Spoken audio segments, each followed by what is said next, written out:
Justru harusnya kalau ada tekanan masalah, orang-orang yang mau membunuh engkau, mencobain engkau, jahat sama engkau biasanya akan tambah kreatif. Karena Tuhan di dalam diri kita lebih besar daripada musuh yang di depan kita.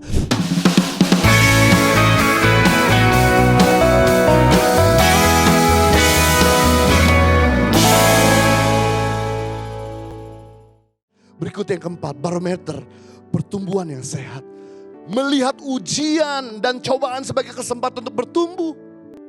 Melihat ujian bukan sesuatu yang menakutkan. Bagaimana ketika saudara lihat ujian, lihat masalah, apakah saudara embrace, apakah saudara rangkul, atau saudara menghindar? Justru orang yang sehat pertumbuhan rohnya, itu gak takut sama namanya masalah. Banyak sekali, sorry to say, hamba-hamba Tuhan yang takut nyanyi lagu, ujilah aku Tuhan, cobalah aku Tuhan, selidiki batinku dan hatiku, mataku tertuju padamu. Selalu takut, jangan uji aku Tuhan, jangan cobai aku Tuhan, biar hidupku enak dan nyaman senantiasa. Oke. Saya coba bayangkan ya saudara. Coba hidup ini gak pernah ada masalah. Hidup ini gak pernah ada tantangan. Saudara minta Tuhan kabulkan. Saudara gak pernah sakit. Apapun yang saudara perlukan disediakan sama Tuhan. Saya mau kasih tahu saudara, kalau ini terjadi maka Anda akan jadi obesitas. Kalau ini terjadi maka Anda jadi anak yang spoil.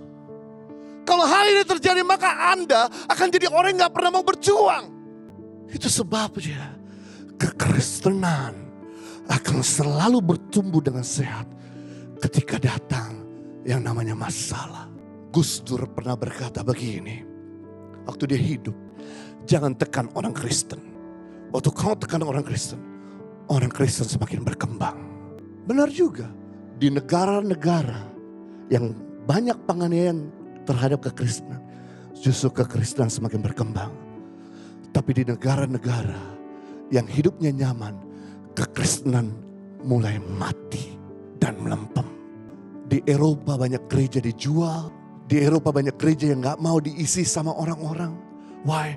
Karena aku kerja, bisa dapat duit, ngapain cari Tuhan.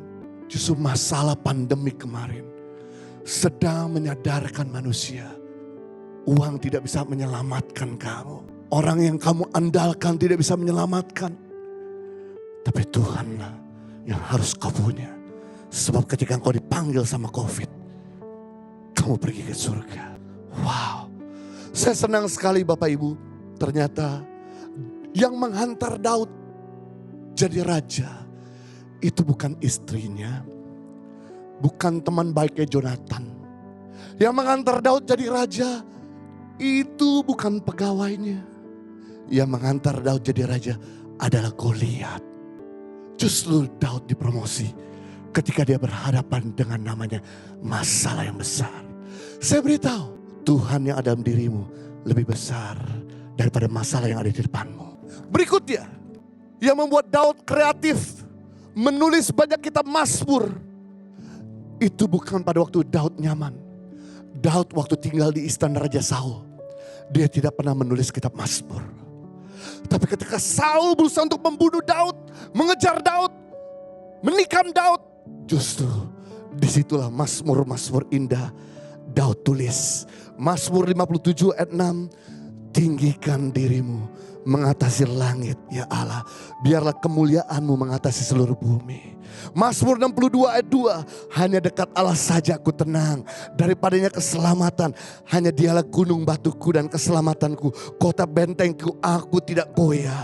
Mazmur 63 ayat 3, sebab kasih setiamu lebih baik daripada hidup, bibirku akan memegahkan kau. Semua tulisan Mazmur indah ini ditulis waktu Daud dikejar, mau dibunuh sama Raja Saul. Tapi waktu Daud ada di istana, dia tidak pernah menulis kitab Mazmur. Justru harusnya kalau ada tekanan masalah, orang-orang yang mau membunuh engkau, mencobai engkau, jahat sama engkau biasanya akan tambah kreatif. Karena Tuhan di dalam diri kita lebih besar daripada musuh yang di depan kita. Ibadah Impact Community Indonesia menjadi 5 sesi. Ibadah jam 8 pagi, jam 10, jam 12 siang, jam 3 sore, dan jam 5 sore. Seluruh ibadah berlangsung on-site di Mall of Indonesia, lantai P3, Kelapa Gading, Jakarta Utara.